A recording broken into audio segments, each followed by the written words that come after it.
नमस्कार, स्वागत है आपका एनएमएफ न्यूज में। मैं हूं आपके साथ शबनम। अभी तक भारत में अवैध मस्जिदों पर एक्शन लिया जा रहा था, लेकिन अब खबर यूरोपीय देश से सामने आई है और यह देश है ग्रीस, जहां ताबड़तोड़ तरीके से अवैध मस्जिदों के खिलाफ सर्जिकल स्ट्राइक की गई और खुलासा हुआ कि इन मस्जिदों को चलाने वाले घुसपैठिए थे जो पाकिस्तान, तुर्की और बांग्लादेश के पाए गए हैं। ये वो लोग थे जो साजिशन ग्रीस में आकर अवैध मस्जिदें बसा रहे थे और यहां पर अवैध घुसपैठ करा रहे थे। जब खुलासा हुआ और सबूत पाए तो न सिर्फ जांच एजेंसियों के हाथ पांव खुल गए, बल्कि इन घुसपैठियों के खिलाफ ताबड़तोड़ एक्शन लिया गया। इन मस्जिदों को बंद करने का काम शुरू किया गया। आज इसी पर चर्चा करेंगे। चर्चा के लिए मेरे साथ वरिष्ठ पत्रकार पंकज प्रसून जी हैं। तो पंकज जी, जिस तरीके से ग्रीस ने अवैध मस्जिदों के खिलाफ मोर्चा खोल दिया है, बीती कुछ घटनाओं का जिक्र किया गया है, आखिर क्यों ये रडार पर आई और कैसे इनका खुलासा हुआ? शबनम, सभी मस्जिदों को नहीं, जो अवैध तरीके से चल रहे थे, और जिस शब्द का इस्तेमाल किया गया है इलीगल रिलीजियस स्ट्रक्चर्स, जो भी अवैध रूप से रिलीजियस स्ट्रक्चर का निर्माण हुआ था, उनके खिलाफ ये अभियान है। और जो लोग वहां मौलवी मौलाना बनकर बैठे हुए थे, उन सबको डिपोर्ट किया गया है। जाहिर तौर पे ज्यादातर इनमें से पाकिस्तानी और बांग्लादेशी निकले, तो इसलिए उन्हें भगा दिया गया। ये वहां मिनिस्टर ऑफ एसाइलम है, तो उनका ये कहना है कि हमारे देश में हमारे नियम के अनुसार अगर आप शरणार्थी बन के आते हो तब तो कोई दिक्कत नहीं, लेकिन कहीं से भी मुंह उठा के इलीगली अगर घुस आते हो और उसके बाद पता चला कि अपनी मस्जिदें वगैरह भी बना दी और इस्लाम वगैरह भी फैलाना शुरू कर दिया, तो ठीक है, एक तो आप इलीगल हो, ऊपर से इलीगल स्ट्रक्चर बनाया, तो हमें आप लोगों को भगाना होगा। और उन्होंने ये कैंपेन शुरू कर दिया। शुरुआत में एथेंस के आसपास की कुछ मस्जिदें थी, वहां तोड़ा गया उनको, और वहां से पकड़ के जो भी मिला उस सबको बाहर फेंक दिया। और इसी तरह पूरे देश में उन्होंने ये अभियान चलाने की घोषणा की। और सबसे चौंकाने वाली बात यह है पंकज जी, जो अवैध मस्जिदों के ढांचे ज्यादातर जहां भी पाए गए हैं वो राजधानी में ग्रीस की पाए गए हैं, तो राजधानी पे कब्जा घुसपैठियों का हो रहा था। नहीं, वो तो क्या है कि रोजगार ही वही है ना। अच्छा, वहीं पे कुछ मौके हैं इन लोगों को। देखिए, जाते हैं पेट के जले हुए, और जब पेट में अन्न का दाना जाता है तो फैलाने लगते हैं इस्लाम। अरे आपको जहां जाना है, तुम रोजगार के लिए गए हो, अपना रोजगार करो यार। तुमको क्या मतलब इन सब आलतू फालतू चीजों से? लेकिन दिमाग में एक जो सुल्तानी कीड़ा है, उसको कैसे ठीक किया जाए? अगर तुम्हारे यहां सब कुछ इस्लाम तो पाकिस्तान में था, तो फिर तुम्हें क्यों जाने की जरूरत पड़ी ग्रीस? इस्लाम तो बांग्लादेश में था ना। बिल्कुल। तो फिर तुम्हें ग्रीस क्यों जानी पड़ी? क्योंकि इस्लाम से तुम्हारा पेट नहीं भरता। तुम पेट भरने के लिए गए हो, तो पेट भरने का इंतजाम करो। जैसे ही पेट में अनाज चला गया तो शरीर में ऐंठन शुरू। ऐसे कैसे चलेगा भाई? तो ये पेट भरना मकसद था या फिर इसके पीछे साजिश कुछ और थी? क्योंकि नाम तुर्की का आ रहा है, जो तुर्की बताया जाता है कि ग्रीस का सबसे बड़ा दुश्मन माना जाता है। नाम बांग्लादेश का आ रहा है, नाम पाकिस्तान का आ रहा है। देखिए, टर्की के रास्ते सारे यूरोप में एंटर करते हैं, ये पाकिस्तानी और बांग्लादेशी। दो रास्ते हैं जाने का। ये क्या करते हैं, यहां पाकिस्तान की बात करो तो पाकिस्तान से सबसे पहले सऊदी के रास्ते टर्की जाते हैं। Turkey is gateway of Europe. वहां से ये या तो नाव में सवार होकर इटली के तटों पे वगैरह चले जाते हैं, या फिर जो सीरिया वाले हैं उस रूट का इस्तेमाल करते, इसमें जर्मनी में घुस गए, फ्रांस में घुस गए। और साथ साथ चूंकि देखिए सीरिया में तो गृह युद्ध है, तो वहां तो सब जा रहे हैं, लेकिन पाकिस्तानी और बांग्लादेशी जाते हैं रोजगार की तलाश में कि अच्छा जिंदगी मिल जाएगा वहां।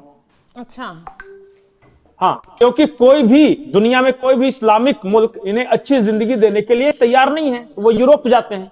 लेकिन टर्की में तो ऐसी कोई समस्या नहीं है। टर्की के रास्ते जाते हैं, वो यूरोप से सटा हुआ है ना, बिल्कुल। तो टर्की जाने के बाद आपकी यूरोप में एंट्री आसान हो जाती है। अच्छा, इसीलिए वो पहले टर्की पहुंचते हैं, तुर्की, और चूंकि नाटो का सदस्य वगैरह है तो उसको कुछ कंसेशन भी है, तो वहां से फिर ये जाते हैं। ये फिर कभी कुछ अमेरिका में घुस गए, कुछ इटली में घुस गए, कुछ जर्मनी में, कुछ फ्रांस में, कुछ अलग अलग देशों में, यूरोप में ये सब फैल रहे हैं। अपने घर में ये कह के जाते हैं कि वहां हम पैसे कमाएंगे। अच्छा। और वहां जब अगर किसी तरह इनको जिंदगी जीने लायक कुछ मिल गया तो फिर इस्लाम फैलाने लगते हैं। कीड़ा है ना इस्लाम का, वो क्या करेंगे उसमें।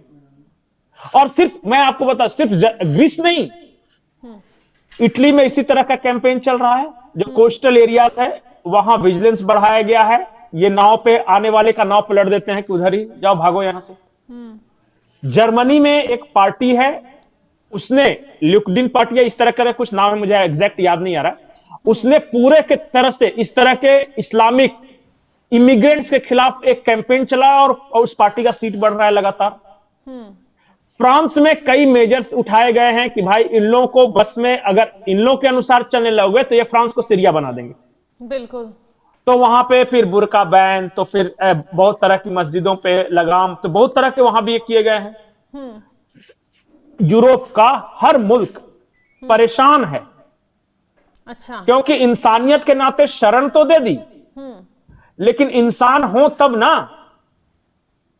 बिल्कुल। इंसान के नाते ये कहा कि चलो भाई हमारे यहां खाने को नहीं है, हम भूखे मर रहे हैं, हमारे यहां युद्ध छिड़ा हुआ है, हमारे यहां गरीबी है, तो आपके यहां आए हैं ताकि जिंदगी मिल सके। लेकिन आपको रहना तो होगा उसी देश के नियम कानून के अनुसार। बिल्कुल, वहां उसी को फॉलो करना होगा। देते हैं। और अवैध कब्जे शुरू कीजिएगा, मस्जिदें बनाइएगा, इस्लाम का प्रचार शुरू कीजिएगा, तो वापस उठा के आपको उसी अंधेरे देश में फेंक देगा जहां से आप आए हैं। पंकज जी, इस मामले का खुलासा ही तब हुआ है जब हाल ही में ग्रीस की पुलिस, एक जगह आग लगा दी गई और जब पुलिस वहां पहुंचती है तो ग्रीस की पुलिस पर हमला कर दिया जाता है इन घुसपैठियों के जरिए। तो उसके बाद एक्शन शुरू होता है कि भाई पता लगाया जाए ये कौन लोग हैं। तो पता चला ये घुसपैठिए वही मुस्लिम लोग हैं जो यहाँ शरण लेकर रह रहे हैं और उसके बाद अवैध मस्जिदें खड़ी कर रहे हैं और यहाँ के लोगों के लिए खतरा बन रहे हैं। बिल्कुल। और वहां के कल्चर के लिए, मैं एक लड़की को सुन रहा था, ब्रिटेन के लंदन की रहने वाली, अब वो बड़ा होके लंदन में ही पढ़ के मां बन गई। वो बता रही थी कि जब हम बच्चे थे तो हमारे माँ बाप हमें यूं ही छोड़ देते थे और पास के पार्क में हम खेलते थे और शाम को आ जाते थे। आज हालात ये है कि हमारे बड़े भी जो फीमेल है वो भी उस पार्क में नहीं जा सकते क्योंकि वो ग्रूमिंग गैंग का शिकार हो जाएंगे। बच्चियों को छोड़ दीजिए, बच्चियों को भी अकेले में अब कोई वहां नहीं छोड़ता क्योंकि इस तरह के दरिंदे घूम रहे हैं। ये पाकिस्तान से जाकर, ये बांग्लादेश से जाकर 18,000 केसेस आए हैं ग्रूमिंग गैंग के। अच्छा। किसी बच्ची को, छोटी सी बच्ची को, व्हाइट बच्ची को चॉकलेट का बहाना देके और ले गए और रेप कर दिया। किसी महिला कहीं घूमने जाई तो पीछे से चाकू मार दिया, किसी पे एसिड छिड़क दिया, किसी को ब्लेड मार के भाग गए। अपने देश में यही करते हैं ना ये। और चूंकि वेस्ट में जब जाते हैं तो वहां पे कल्चरल शॉक इनको लगता है। इन्होंने हमेशा बचपन से देखा है बुर्के में ढकी हुई महिलाओं को, और वहां जब यूरोप में देखते हैं कि महिलाएं खुली हुई हैं, कामकाजी महिलाएं हैं, कर रही हैं, वो बराबर हैं, तो इनको लगता है कि ऐसा कैसे, दे आर अवेलेबल, और इस वजह से ये क्राइम करते हैं। इनको लगता है कि जो लड़की मॉडर्न ड्रेस पहन के घूम रही है वो सारा इनके साथ पटने के लिए तैयार है। ये बांग्लादेशी पाकिस्तानियों की फितरत ये है।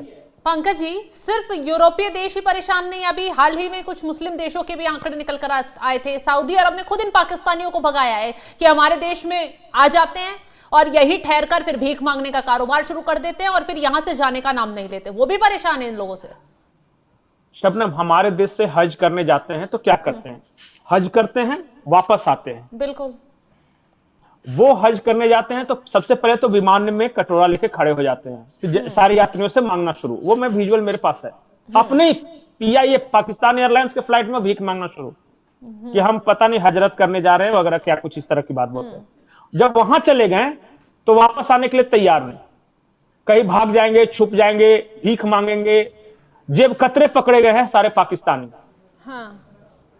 वो क्या कह रहे हैं कि जो हज करने बाकी लोग जाते हैं ना देशों के, उनके पॉकेट मारते हैं वहां पे। अच्छा। उन लोगों से भीख मांगते हैं ये, और इस जुर्म में उठाकर जेल में वहां डाल दिया जाता है। हालात ये हो गए कि सऊदी की जेलें भर गई। सऊदी अरब की सरकार ने बकायदा चिट्ठी लेकर पाकिस्तान सरकार से कहा कि अपने यहाँ के इन कूड़े करकट को ले जाओ, मेरे यहाँ जेल में अब जगह नहीं बची। ये हालात है वहां पे, क्योंकि पता है ना कि सऊदी में किसी का जेब भी काटेंगे तो उनके करेंसी में पैसा मिलेगा, तो पाकिस्तान के मुकाबले तो उनका बहुत बढ़िया हो जाएगा। इसलिए हरकतें इस तरह की हैं इनकी। खैर, अब जो हरकतें कर रहे हैं उसका भुगतान भी भुगतने को मिल रहा है इन लोगों को। तो शुक्रिया तमाम जानकारी देने के लिए आपका। तो देखा आपने, ग्रीस में अवैध मस्जिदों के खिलाफ ताबड़तोड़ कार्रवाई शुरू कर दी गई है। अभी तो कहा जा रहा है कि 60 मस्जिदें लगभग रडार पर आई हैं और यह आंकड़ा और ज्यादा बढ़ सकता है। ये घुसपैठिए पाकिस्तान से, बांग्लादेश से, तुर्की के जरिए इस देश में घुस रहे हैं और उसके बाद यहां पर जमीन का अतिक्रमण कर यहां पर मस्जिदें खड़ी करते हैं, अवैध मस्जिदें बनाते हैं और इस्लाम का प्रचार कर यहां साजिश बुनते नजर आते हैं। कभी पुलिस को निशाना बना रहे हैं, तो कभी कहीं आग लगा रहे हैं, तो कभी कहीं दंगे भड़का रहे हैं। और जब ये बात ग्रीस की सरकार तक पहुंची तो सरकार ने ताबड़तोड़ तरीके से मस्जिदों के खिलाफ सर्जिकल स्ट्राइक शुरू कर दी है और बहुत बड़ी खबर और भी मस्जिदों के अंदर से निकलकर सामने आने वाली है। फिलहाल इस खबर को लेकर आप क्या कुछ राय रखते हैं, कमेंट बॉक्स में जरूर बताइएगा और तमाम बड़ी खबरों की अपडेट के लिए आप हमारे साथ जुड़े रहें। नमस्कार।